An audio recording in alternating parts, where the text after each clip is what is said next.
अस्सलाम वालेकुम viewers, this is me Faiza Riaz. Programme face to face में आपको खुश आमदीद कहते हैं। और ईरान की इस वक्त जो सूरत हाल बनी हुई है, सबसे पहले तो आपको ये बता दें कि जो अमेरिकन मीडिया, वेस्ट मीडिया ये क्लेम कर रहा था कि ईरान मुज़ाकरात की टेबल पर बैठने को तैयार नहीं है या फिर उनका कोई भी नुमाइंदा पाकिस्तान आने को तैयार नहीं है, तो अभी ईरानी जो वज़ीर ख़ारिजा हैं अब्बास अराग़ची, उन्होंने अपने ट्विटर अकाउंट, एक्स अकाउंट पर बिल्कुल क्लियर कर दिया है, पैगाम दिया है पूरी दुनिया को कि ये वेस्ट का प्रोपेगेंडा है। हम मुज़ाकरात करने के लिए भी तैयार हैं, हम शराइत पर निगोसिएशन करने को भी तैयार हैं और पाकिस्तान जिंदाबाद का भी नारा लगा दिया है, जो कि ये बात साबित करता है कि पाकिस्तान की डिप्लोमेसी ना सिर्फ ईरान, यूएस बल्कि पूरी दुनिया में जिस तरीके से कदर की निगाह से देखा जा रहा है। दूसरा, फ्यूल पर हमने बात करनी है, इसकी इकोनॉमी पर असरात क्या होंगे, क्योंकि अगर पेट्रोल सस्ता कर भी दिया गया है, फिर भी ये कहा जा रहा है कि अभी भी हुकूमत मुनाफे में है। अगर 460 से 80 रुपये कम करने के बाद अब कम से कम उन्होंने कहा है कि 1 महीने के लिए यही इसी कीमत पर फ्यूल मिलेगा, क्या दस्तयाब रहेगा या फिर अगले हफ्ते इसमें इजाफा कर दिया जाएगा, ये बहुत बड़ा सवाल है। इसी पर बात करने के लिए हमारे साथ सीनियर एक्सपर्ट इकोनॉमिस्ट हमारे साथ मौजूद है, शरीफ साहब, उनको प्रोग्राम में वेलकम कहते हैं। Sir, welcome to the show. और हमारे जो परमानेंट पैनलिस्ट हैं भट्ट साहब, शहजाद हुसैन भट्ट साहब हमारे साथ मौजूद हैं। लेकिन सबसे पहले मैं हारून सर आपकी तरफ आऊँगी कि जो इस टाइम पर एक तो डिप्लोमेटिक मूव पर भी आप कमेंट कर दीजिएगा कि किस तरीके से पाकिस्तान पर जो एतमाद का इजहार किया जा रहा है ईरान की जानिब से। उनकी आवाम पहले जिंदाबाद का नारा लगा रही थी, फिर पाकिस्तानी परचम से लगाते जहाज़ जिस तरीके से उन्होंने वहाँ से स्ट्रेट ऑफ हॉर्मुज़ से गुजरने की इजाज़त दी है, ये सब चीज़ें पाकिस्तान की डिप्लोमेसी, इसका इम्पैक्ट क्या इकॉनमी पर भी आएगा? कोई जो क्रिपल हो चुके हैं हमारी इकॉनमी पेट्रोल प्राइसेस इंक्रीज़ होने से।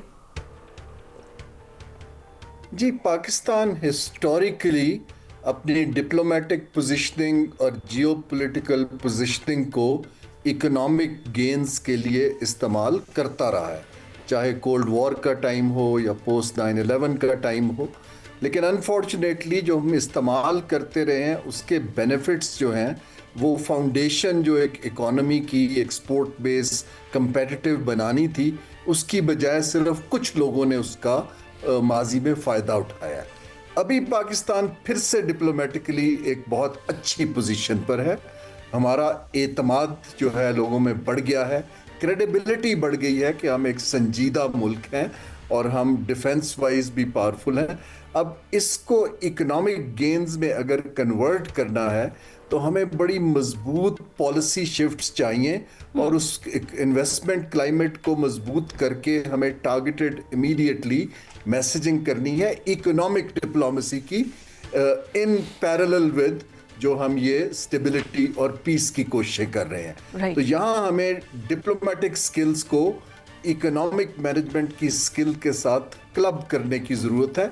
और इंटरनेशनल इकोनॉमिक्स के जो लोग एक्सपर्ट हैं, स्टूडेंट्स हैं, जो समझते हैं कि कंपैरेटिव कैसे आपकी पार्टनरशिप्स डेवलप हो सकती हैं, उनको उनके लिए हमें स्पेस खोलनी चाहिए। कैसे पार्टनरशिप डेवलप हो सकती है? हमारी पार्टनरशिप थी ना सऊदी अरब के साथ, तभी तो उन्होंने हमें कभी कर्जा हमारा रोल ओवर कर देते हैं, उधार तेल भी दे देते हैं। अब दुबई के साथ भी हमारी पार्टनरशिप थी, अच्छे डिप्लोमेटिक मूव थे। इतना हम लोग बता रहे हैं कि हम डिप्लोमेटिकली इतना इंगेज कर रहे हैं और बड़ी सक्सेस है ये, लेकिन दुबई ने हमसे पैसे वापस मांग लिए। अब ये देखें, हम डिफेंस वाइज भी बहुत स्ट्रांग है, हम डिप्लोमेटिक वाइज भी बहुत स्ट्रांग है, but still on ground situation is a bit different. जी, मैं ये एक्सप्लेन करता जाऊं, क्योंकि दोनों ये जो डिपॉजिट जब निगोशिएट हुए थे तो मैं उस टीम में था, क्योंकि मैं उस वक्त कैबिनेट में था, as you know, minister of state for investment. जी, बिल्कुल बिल्कुल। और ये जब हमने किए थे तो उस वक्त भी मैंने अपने सीनियर कॉलीग्स को और वज़ीर आज़म से उनसे बात की कि ये हम डिपॉजिट ले रहे हैं अपनी एक जियोपॉलिटिकल स्ट्रेंथ पर, हमने इनको कोई इकोनॉमिक वैल्यू प्रोपोजिशन टेबल पे नहीं रखी। हमें यहाँ ये कहना है कि 1 साल के लिए आप डिपॉजिट दे दें हमारी बैलेंस ऑफ पेमेंट के लिए, लेकिन हम इनको कन्वर्ट कर देंगे ऐसी जगह पर जहां से आपको इकोनॉमिक गेन्स आने शुरू हों। जैसे स्टेट ओन एंटरप्राइजेस के शेयर्स हैं, हम कुछ डीरेगुलेट कर सकते हैं, एक फंड बना सकते हैं। क्योंकि जब भी आप सिर्फ जियोपॉलिटिकल या डिप्लोमेसी पर पैसा लेते हैं, फिर उसकी कॉस्ट जो है वो बहुत बढ़ जाती है। ख़ास तौर पे ऐसे ममालिक जो इस वक्त वल्नरेबल हैं, वो हमसे अनरीजनेबल डिमांड्स करते हैं। पहले आपको याद हो सऊदी अरब ने पैसा मांग लिया था, जैसे आपने कहा अभी यूएई का मैच्योर हो गया है तो हम रीपे कर रहे हैं। ये प्री मैच्योर नहीं है। अच्छी बात यह है कि अप्रैल 17 उसकी मैच्योरिटी डेट है। पाकिस्तान को इस वक्त फाइनेंशियल मार्केट्स की तरफ जाना चाहिए, ना कि फेवर के तौर पे पैसा ले, क्योंकि उसकी हमारे लिए कॉस्ट और प्रेडिक्टेबिलिटी फेवर्स के तौर पे बिल्कुल ठीक है। बट साहब बड़ी अरुण भाई, क्या आप समझते हैं कि जब तक पाकिस्तान कर्ज में जकड़ा हुआ है तब तक पाकिस्तान तरक्की नहीं कर सकता? हमें आईएमएफ और यूएई समेत दीगर जितने ममालिक हैं उनको पैसे वापस करने हैं। अगर हमने पैसे वापस करने हैं, उसके बगैर तरक्की नहीं है, तो सर हाउ इट पॉसिबल? पैसे कितों आएंगे? सऊदिया देगा? अरुण भाई देखिए, बात यह है कि कर्ज तब ज्यादा बुरी चीज हो जाता है जब एक लिमिट से ऊपर चला जाता है और आप जो कर्ज ले रहे होते हैं वो अपने खर्चों के लिए इस्तेमाल कर रहे होते हैं, ना कि आप उसको प्रोडक्टिव सेक्टर्स में इन्वेस्ट कर रहे हो। लेकिन अगर कर्ज लेके इन्वेस्टमेंट करते हैं तो वो रिटर्न देगी, लेकिन अगर आप अपने तनख्वाहें पे कर रहे हैं, पेंशन पे कर रहे हैं, बिल पे कर रहे हैं, सूद पे कर रहे हैं, तो वो कर्ज पे कर्ज चढ़ता जाएगा, जो हमसे हो रहा है। हमें इस वक्त ज़रूरत यह है कि हमें अपने जो कंपेटिटिव सेक्टर्स हैं, अल्लाह ने हमें जहाँ एंडोमेंट्स दी हैं, वैल्यू एडेड टेक्सटाइल है, वैल्यू एडेड एग्रीकल्चर है, आईटी है, हमें इसके पीछे खड़ा होना पड़ेगा ताकि हम सस्टेनेबल तरीके से अपनी निगोशिएशन पावर बढ़ाएं। आप बिल्कुल ठीक कह रहे हैं, खाली कर्ज के ऊपर और ख़ास तौर पे ऐसा कर्ज जिसमें सियासत भी मुलव्वस हो, उसके ऊपर दुनिया का कोई मुल्क तरक्की ना की है, ना कर सकता है। ईस्ट एशिया ने अपनी जियोपॉलिटिकल पोजीशनिंग में बड़ी बड़ी कंपनियां बनाई और एक्सपोर्ट बेस बना लिया। हमें इस वक्त जो है इस तरफ सोचने की जरूरत है कि हम अपने प्राइवेट सेक्टर के पीछे कैसे रिसोर्सेज डालें, ना कि ये गवर्नमेंट टू गवर्नमेंट डील्स के पीछे भागते फिरें। यही डील्स तो हमने कथकली माजरत चाहता हूँ फिजा, एक बात थोड़ी सी जेहन में है जो हारून भाई बात कर रहे थे। हारून भाई, ये जो पैसे वापस यूएई मांग रही है, ये क्या हमारी गवादर पोर्ट है? अब वहां पर कुछ नहीं रहा, उन पर बम बरस रहे हैं, हम तरक्की कर रहे हैं, हमारे यहाँ अब मामला बेहतर होने जा रहे हैं, ये सारा गुस्सा चल रहा है। असल कहानी को, अंदर की खबर आज जरा ब्रेक करें अरुण भाई, आपके पास होती है। देखिए, इसमें अंदर की पहली बात तो मैं दोबारा से अर्ज कर दूं कि यूएई का पैसा जेन्युइनली 3 माह के लिए रोल ओवर हुआ था और 17 तारीख को मैच्योर हो रहा था। अगर मैं सिर्फ मेरिट्स पे देखूं तो यूएई के ऊपर इस वक्त एक फाइनेंशियल प्रेशर भी है और वो उसकी वजह से पैसा नहीं रखता। मेरी इंफॉर्मेशन के मुताबिक जो उन्होंने शरह सूद मांगी थी तकरीबन 6.5% के आसपास, वो बहुत हाई थी कि अगर आप इसको रोल ओवर करना चाहते हैं। इसके अलावा, क्योंकि इन ए वे आप ठीक कह रहे हैं, हमारी पोर्ट्स जो हैं दुबई को compete कर रही हैं, आजकल वहां से ट्रांसशिपमेंट्स हो रही हैं, उनको उसकी भी इनसिक्योरिटी हो सकती है। तीसरी चीज ये है कि यूएई जो है वो इन रिटर्न ना सिर्फ सिक्योरिटी मांगता है, बल्कि पाकिस्तान की गालिबन जो न्यूट्रलिटी इस वक्त चल रही है वो उस पर भी असरअंदाज होने की कोशिश कर सकता है। लेकिन मेरे पास ये खबर नहीं है, आई कैन थिंक अबाउट। मतलब कैसे मांग सकता है? 6% की जो आप बात कर रहे हैं हारून भाई, स्टैंडर्ड चार्टर्ड आपको 4.3 पे दे रहा है, तो कैसे मुमकिन है? इसका मतलब है मैं वो बात करूंगा जो मुझे पसंद ही नहीं। जी अरुण भाई, जो उनकी जो रोल ओवर के जो कॉस्ट है वो पाकिस्तान को जो है ना वो सूट नहीं करती किसी भी तरह से। और इन एनी केस जो पैसा आपने फेवर के तौर पे लिया हुआ है उसको अगर आप मार्केट से या कमर्शियल लोन से रिप्लेस कर लें तो हमारे लिए वो ज्यादा बेहतर है। अच्छा अरुण सर, ये बताइएगा कि अभी जिस तरीके से पाकिस्तान के लिए एक विंडो ओपन हो गई है कि दुबई इज़ अनसेफ ना हो। अब बुर्ज खलीफा को आप देख लें कि वहाँ पर पहले रूम नहीं मिलता था स्टे के लिए, और अब वहाँ पर समझ लें कि for free you can stay just only for $10। तो अभी पाकिस्तान के लिए जो विंडो ओपन हुई है इन्वेस्टमेंट के लिए, किस तरीके से पाकिस्तान उससे फ़ायदा उठा सकता है? आई एम श्योर आप कैबिनेट में रहे हैं और इतने अगर एक्सपर्ट इकोनॉमिक लोग बैठे रहे हैं वहाँ पर, वो तो इसको बहुत जल्दी कैप्चर करना चाहेंगे इस विंडो को। जी देखिए, इस विंडो को ये नहीं, देखिए 2-3 तरह के पैसा होता है। एक पैसा होता है जो शॉर्ट टर्म होता है, स्टॉक्स के अंदर होता है, प्रेशियस कमोडिटीज के अंदर होता है, दुबई क्योंकि एक ट्रेडिंग का सेंटर है, रियल एस्टेट के अंदर होता है। वो पैसा जो है वो सेफ हेवन से निकल के एक और सेफ हेवन की तरफ जाता है, ना कि पाकिस्तान जैसी इकोनॉमी के लिए जो अभी यहाँ पर सिक्योरिटी को वो इतना मुनासिब इन्वेस्टर नहीं समझते। एक पैसा है जो हमारी इंडस्ट्रियल ग्रोथ में आता है, लॉन्ग टर्म आता है, हम एसेट्स खरीदते हैं।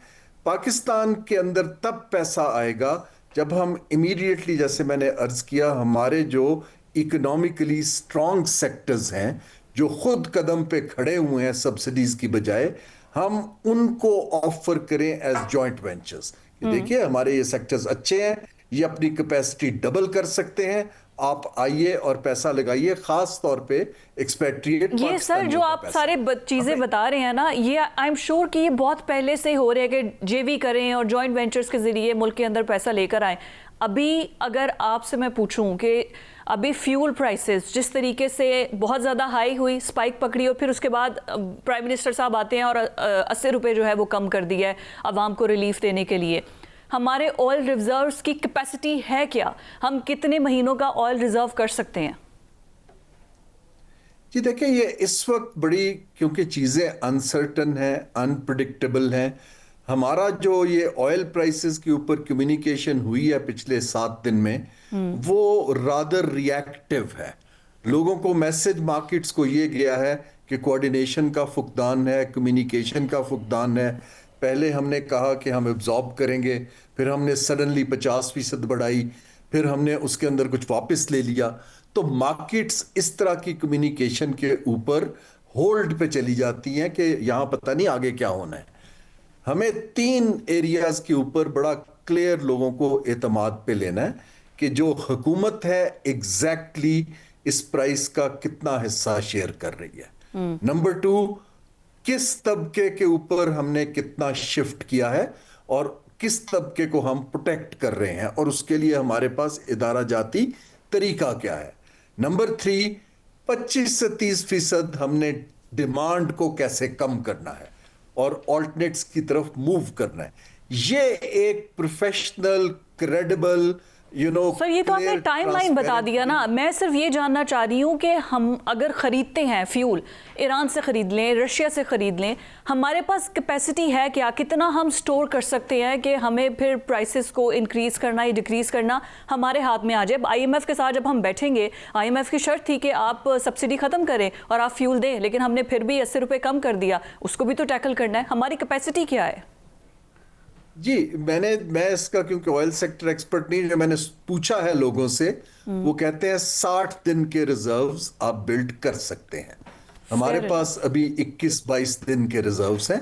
अगर 60 दिन के आते हैं तो खासी प्रिडिक्टेबिलिटी आ सकती है कि आप कुछ प्लान कर सकते हैं। 21-22 दिन बड़ी शॉर्ट विंडो है। जो चाइना और बड़े ममालिक हैं वो 100 दिन से ज्यादा का जखीरा।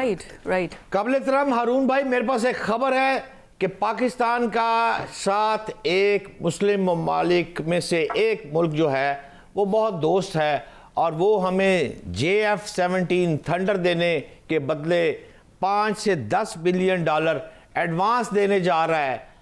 आपके पास कोई ऐसी खबर आई है? और क्या आप समझ रहे हैं कि पाकिस्तान अब इस वक्त डॉलर की बारिश होने लगी है जिस जगह आप खड़े हैं, या नहीं हम नीचे जाने वाले हैं? मेरी आवाम को कुछ रहनुमाई फरमाएं। जी, डॉलर की बारिश तो नहीं, लेकिन ये हमारे, क्योंकि इस वक्त जो डिफेंस प्रोडक्शन है वो बहुत से ममालिक जिन्होंने वेस्ट को पैसा दिया था प्रोटेक्शन के लिए, और मैं बिल्कुल समझ रहा हूं आप किस मुल्क की बात कर रहे हैं, तो वो इस वक्त अपनी डिफेंस पार्टनरशिप्स को स्ट्रेंथन करना चाह रहे हैं।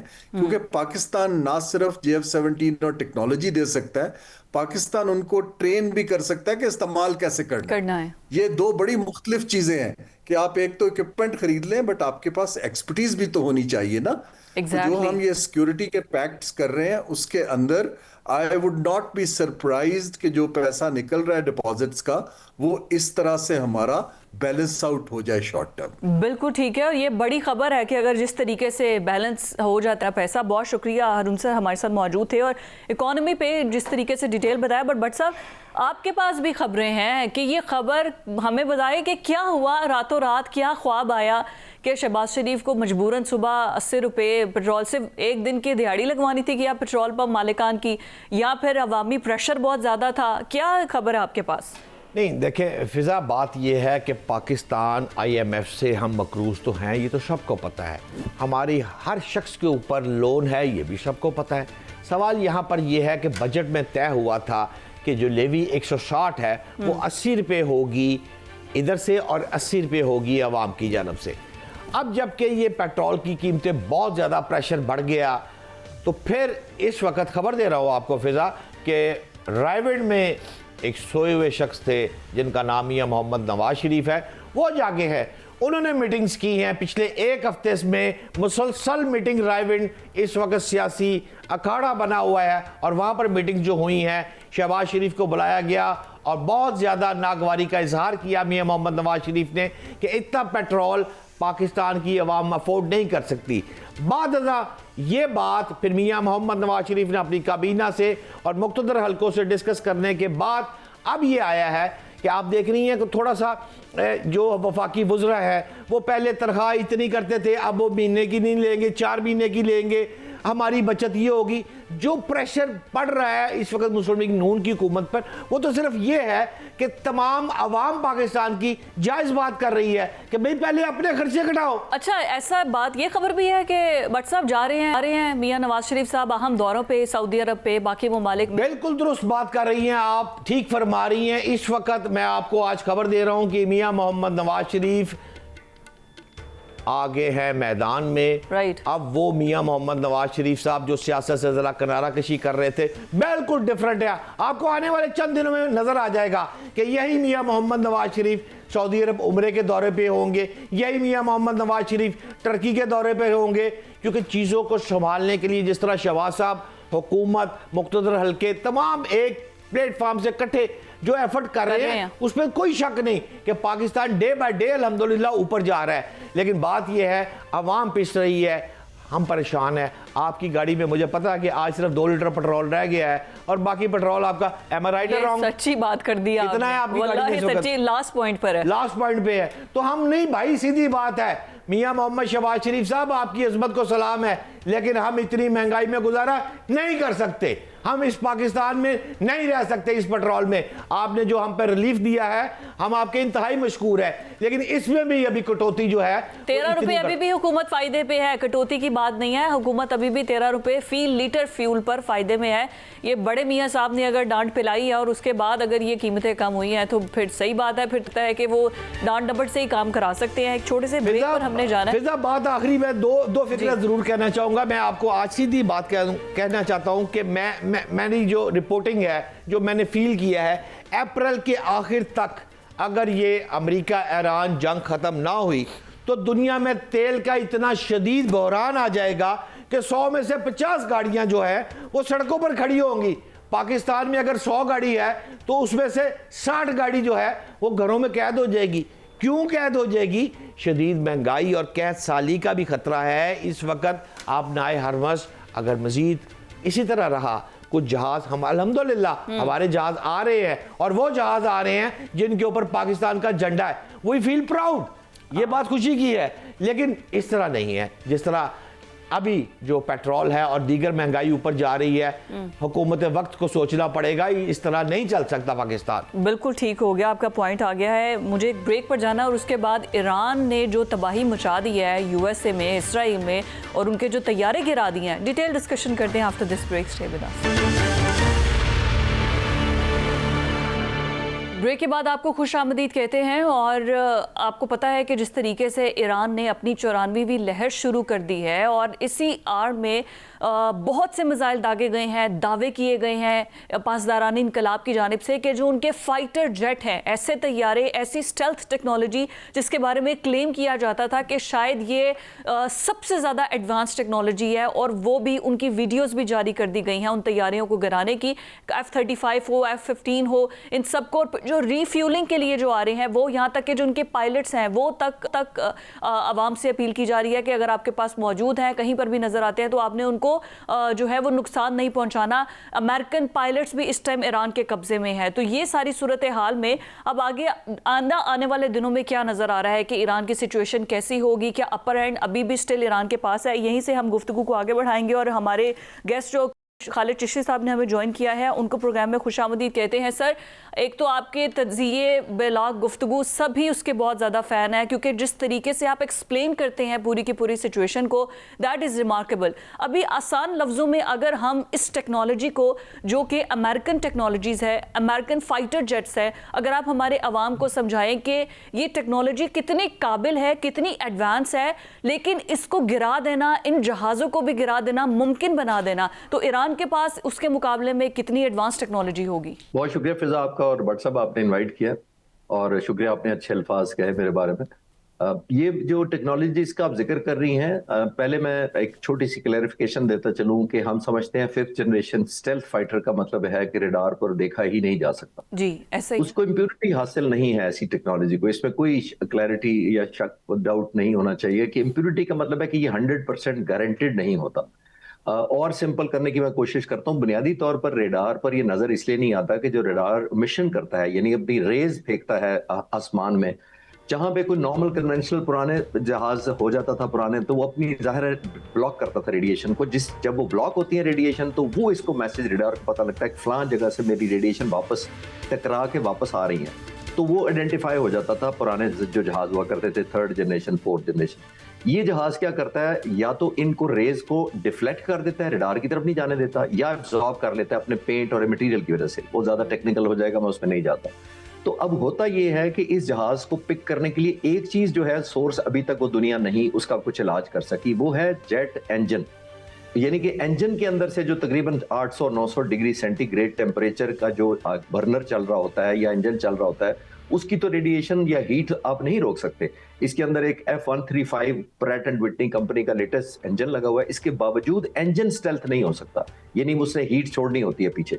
नंबर 1, जो ईरान इस वक्त, मेरी रिसर्च ये कहती है कि जो ईरान इस वक्त कर रहा है, इन्होंने इनोवेशन तरीका ये लगाया है कि इनके पास A167 एक सरफेस टू एयर मिसाइल है, बुनियादी तौर पे एंटी एयरक्राफ्ट, और वो ड्रोन प्लस मिसाइल की कॉम्बिनेशन है। वो एक लॉइटरिंग ड्रोन है, समझ लें। वो फिरता रहता है, सैर करता रहता है, घूमता रहता है और पिक करता है IR सोर्स, यानी हीट रेडिएशन कहाँ से मिल रही है उसको।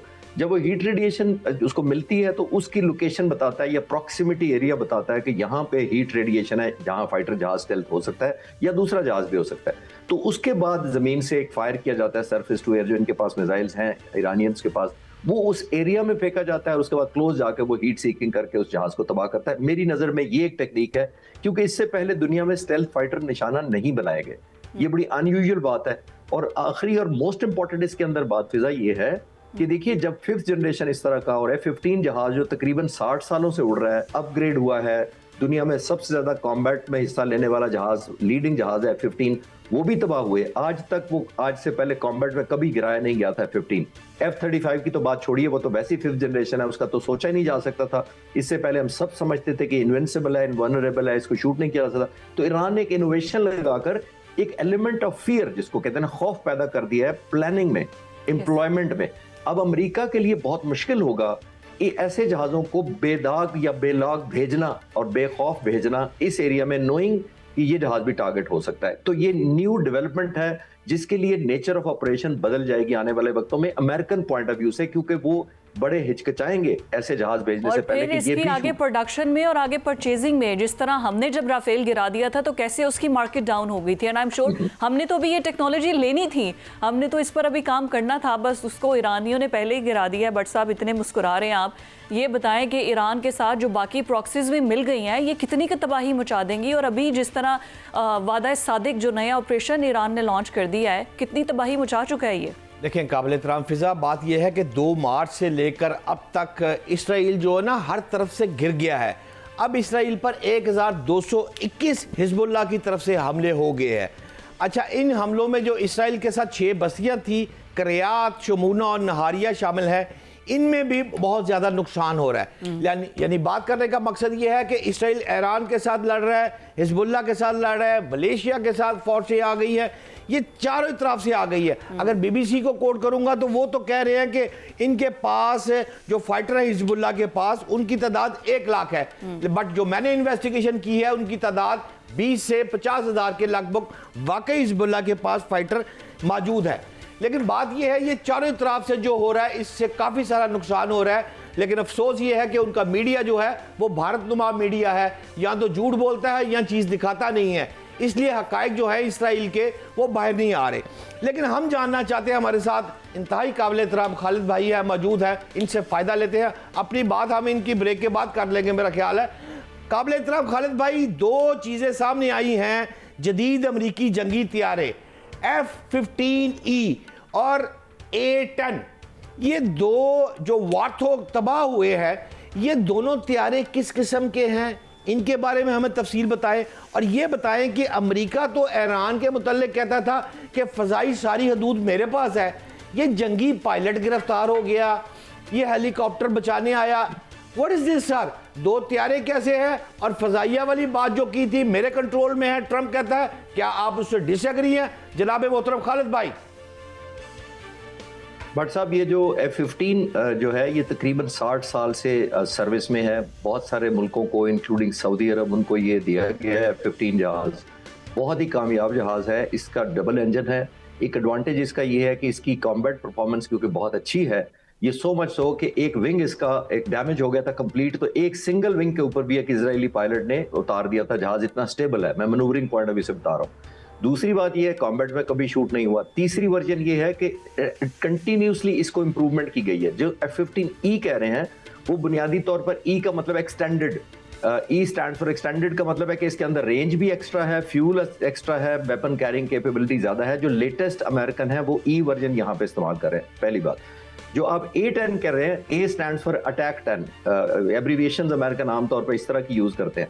ये बेसिकली इसको कहा जाता है ये टैंक बस्टर है, यानी कि ये इतना ज्यादा क्लोज जाकर जमीन के बस फायरिंग करता है या डिस्ट्रक्शन पैदा करता है, रॉकेट मारता है।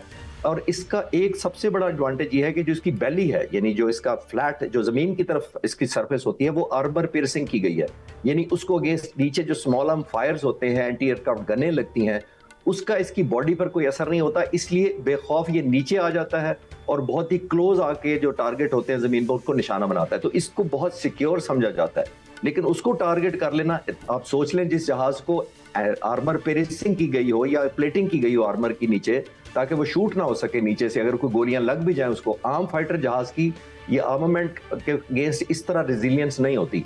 A-10 की इसी तरह है, क्योंकि इसने लो जाके टैंक्स पर, तोपों पर, आर्मर पर्सनल कैरियर, उनके हमले करने होते हैं। तो इसका मतलब यह है कि ईरानियों ने एक और मिथ तोड़ दी है, यानी F-35 स्टेल्थ तोड़ दी, F-15E मोस्ट मॉडर्न जहाज उसको तबाह कर दिया, A-10 एक और डायमेंशन में अपना लीडर था सबसे ज्यादा, तो उसको भी तबाह कर दिया। तो ये एक न्यू फाउंड कॉन्फिडेंस मिलेगा ईरानी फोर्सेस को, और ऑपोजिट होगा अमेरिकन फोर्सेस के लिए, उनका कॉन्फिडेंस शेक होगा। और जाहिर एक एलिमेंट ऑफ अनश्योरिटी शेक हो गया है। डू यू थिंक कि डोनाल्ड ट्रंप या उनका पीट हेगेस या फिर कोई भी उनके जो वॉर से रिलेटेड ये पूरे के पूरे जो काम कर रहे हैं, क्या अभी तक ये ईरान की ये सिमेट्रिक कैपेबिलिटीज़ जो हैं उनको नहीं अंडरस्टैंड कर सके, अभी भी उनको अंडरमाइन कर रहे हैं? और इसी वजह से तो उन्होंने अपना अटॉर्नी जनरल बदल दिया, चीफ ऑफ आर्मी स्टाफ बदल दिया, नेवल फोर्सेस, एयर फोर्सेस, जंग के दिनों में ये बदल देना, ये तो वही कॉन्फिडेंस शेक करने वाली बात है। फिजा, बुनियादी तौर पर पॉलिटिकल लीडरशिप कोई गलत फैसले कर ले तो उसका पहला विक्टिम वही होता है जो मिलिट्री लीडर होता है। आपने सोचा था, देखा था जरा, इंडियन एयरफोर्स वाइस चीफ को बदल दिया गया था चंद दिन पहले, मई 2025 के कॉन्फ्लिक्ट से पहले। तो जब आपकी कोई लगता है कि एक ब्लेम आप पर आ रहा है, आपके मिलिट्री ऑब्जेक्टिव हासिल नहीं हुए, तो फिर जाहिर है आपने किसी को तो बनाना होता है कि इन्होंने एग्जीक्यूट ठीक नहीं किया। जबकि मैं तो डे 1 से कह रहा हूं कि जो अमेरिकन फोर्सेस को जो टास्क दिया गया है वो रियलिस्टिक नहीं है, चाहे नेवी हो, एयरफोर्स हो, आर्मी हो। हमें एक चीज याद रखनी चाहिए फिजा, कि जब भी कोई आप ऑपरेशन प्लान करते हैं उसके अंदर ट्रुप वर्सेस टास्क की एक रेशो रखी जाती है, यानी इतने 100 लोग होंगे या इतने जहाज होंगे या इतनी सबमरीन होगी, इतने वेसल्स होंगे, तो उन ट्रुप वर्सेस टास्क को एक रेशियो के तहत एम्प्लॉय किया जाता है। अब इन अमेरिकन नेवी इतनी बड़ी तादाद में डिप्लॉयड है, लेकिन आप ये देखिए टास्क उसको क्या दिया गया है। टास्क को दिया गया कि पूरा पर्शियन गल्फ संभाल के रखो, पूरा इनसर्कल करके रखो रेड सी को, कोई मिसाइल जो ईरान से फायर हो रहा है इजराइल की तरफ उसको डिस्ट्रॉयर उसके और मिसाइल एंटी मिसाइल इंटरसेप्ट करें। फिर अब नए हॉर्मोज को खोलने की तैयारी सोच रहे हैं, वो करने का सोचते हैं। फिर उन्होंने कहा जो 2000 शिप फंसे हुए हैं उनको भी हमने निकालना है। तो जब आप अपनी फोर्सेस को डाइल्यूट कर देते हैं और आपकी टास्क वर्सेस ट्रूप रेशो इतनी थिन हो जाती है तो आप कोई भी टास्क नहीं फिर कर पाते होल हार्टेडली। यही डिलेमा है और वही नजर आ रहा है कि प्रेसिडेंट ट्रंप ने फिर किसी ना किसी को स्केपगोट जिसको बनाना था। खालिद भाई आज हमें जरा ये भी समझाएं, ये चाइना से 5th जनरेशन के जहाज आ रहे हैं, ये 4th जनरेशन का जहाज है। मुझे और मेरी आवाम को ये बताएं कि जब हमने भारत के त्यारे गिराए थे उस वक्त तो ये था कि वो समझ नहीं सके कि हमारी रेंज कितनी है। हम यहाँ खड़े थे तो वो समझ रहे थे कि हमारी रेंज से बाहर है, हमारे त्यारे अपने मुल्क में, उनके त्यारे अपने मुल्क में, लेकिन हमने गिरा लिए। ये 5th जनरेशन क्या होता है, ये 4th जनरेशन क्या होता है, और क्या अब त्यारे जो है वो सिर्फ ये है कि रेंज में आए तो ही मारे जाएंगे, या वो डॉग फाइट कुछ आप तो खुद उड़ाते रहे हैं। और मुझे याद है अफगानियों को जब प्रॉब्लम आई थी तो आप जेट फाइटर त्यारे उड़ाकर रशिया को भगाया करते थे। आप वही खालिद भाई हैं या कोई और है खालिद साहब? आप मुझे बूढ़ा नहीं होने देना चाहते कि आप चाहते हैं कि मैं याद करता रहूं अपनी नौजवानी के टाइम को। अच्छा, We really wish कि तब रील्स का दौर होता और आपकी रील्स हम भी देखते। जी जी जी बिल्कुल आप सही कह रही हैं। आई विश को बना लेता मैं तो अब ज्यादा भाट साहब के साथ मेरी और ज्यादा दोस्ती हो जाती। बिल्कुल ठीक है। ये जो आप जिसका बात कर रहे हैं 5th जनरेशन, ये मुख्तलिफ जनरेशन का मतलब है ट्रांसफॉर्मेशन कितनी किया उस फाइटर जहाज ने। जो वर्ल्ड वॉर में शुरू हुए थे वो हम उसको 1st जनरेशन कहेंगे, उसके बाद और थोड़े से मॉडर्न हुए, F-86 के मिग्स आए शुरू के, वो 2nd जनरेशन हो गए। फिर 3rd जनरेशन फ्रांस ने मिराजेस बनाए, अमेरिका ने भी F-14, 15 बनाने किए, वो 3rd जनरेशन हो गए। फिर F-16 आ गए जब 82 में आए तो वो 4th जनरेशन कहलाए। यानी मैं सिर्फ टेक्निकल डिटेल्स में जाए बगैर मैं सिर्फ आपके व्यूअर्स का सानी क्लिप बताता हूँ। जितनी अपग्रेडेशन होती गई और अपग्रेडेशन किस किस में होती गई वो मैं बता देता हूँ। इंजन की पावर बेहतर होती गई, इलेक्ट्रॉनिक्स बेहतर होती गई, फायर कंट्रोल अच्छा हो गया, लोड कैरिंग कैपेसिटी यानी ज्यादा बॉम्ब उठा सकता है, प्रिसीजन बढ़ती गई, बियॉन्ड विजुअल रेंज मिसाइल आ गए। तो जितना ज्यादा कोई जहाज मॉडर्नाइज होता गया वो एक जनरेशन ऐड होता गया। 4.5 जनरेशन इस वक्त J-10C है जिससे हमने राफेल गिराए थे इंडिया के। हमारे पास जो JF-17 थंडर लेटेस्ट है वो भी 4.5 जनरेशन है। 5th जनरेशन भट्ट साहब जिसका आप जिक्र कर रहे हैं ये स्टेल्थ कैटेगरी में आता है, यानी इनविजिबल होता है ऑलमोस्ट, इसको डिटेक्ट करना बड़ा मुश्किल होता है और जिस चीज को आप डिटेक्ट ना कर सकें वो आपके लिए शॉक क्रिएट करती है, एक सरप्राइज क्रिएट करती है और जाहिर है कि लैक ऑफ प्रिपेयर्डनेस को आप सरप्राइज दे सकती है आपको बहुत बड़ा। तो 5th जनरेशन जहाज अभी अल्हम्दुलिल्लाह इस खित्ते में पाकिस्तान भी परसुएशन कर रहा है कि हम भी लें, और इंडिया ने तो पहले ही कोशिश की हुई है कि वो भी किसी तरीके से 100 राफेल भी ऐड कर ले, कोई और इससे भी एडवांस पर लेने की कोशिश कर रहे हैं। लेकिन एज एंड व्हेन जो ही मुझे कोई खबर मिली सबसे पहले आपसे शेयर करूंगा। ये जो आप कह रहे हैं ना कि ये जो जहाज तबाही हमारी जो इलाके में आते हैं और 5th जनरेशन का जहाज जब आ जाएगा तो वो एक बहुत बड़ा स्ट्रेटेजिक इम्बैलेंस क्रिएट हो जाएगा दूसरे मुल्क के लिए, इसलिए कि काउंटर नहीं होगा। आपको याद होगा जब हमारे पास ये J-10 नहीं आए थे, हिंदुस्तान के पास राफेल आ गए थे, तो सारा इनिशिएटिव बियॉन्ड विजुअल रेंज का जिसकी तरफ आप इशारा कर रहे थे 200 किलोमीटर 150 किलोमीटर वो इंडिया के पास चला गया था। हमारे जहाजों की तो आधी कैपेसिटी भी नहीं।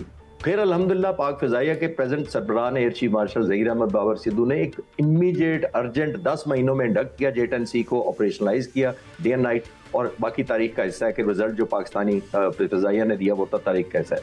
आखिरी जो आप पोर्शन कर रहे थे भट्ट साहब के ये मिसाइलों की रेंज है। देखिए सिर्फ मिसाइल लगाने से नहीं होता, आपको उस जहाज पर उतना ही कंपैटिबल और मैचिंग रेडार भी चाहिए होता है जिसकी रेंज इतनी हो, उसने देखना होता है। बिकॉज बुनियादी तौर पर रेडार जो है वो समझे आंखें होती हैं जहाज की, वो आंख से जब देखता है रेडार के थ्रू, चाहे 250 किलोमीटर हो 300 किलोमीटर हो, मुख्तलिफ आ रहे हैं मिसाइल और ज्यादा भी, PL-15 से भी PL-17 आ गया, 300-350 किलोमीटर रेंज है जो चाइना ने बना लिया लेकिन हमने अभी नहीं लिया।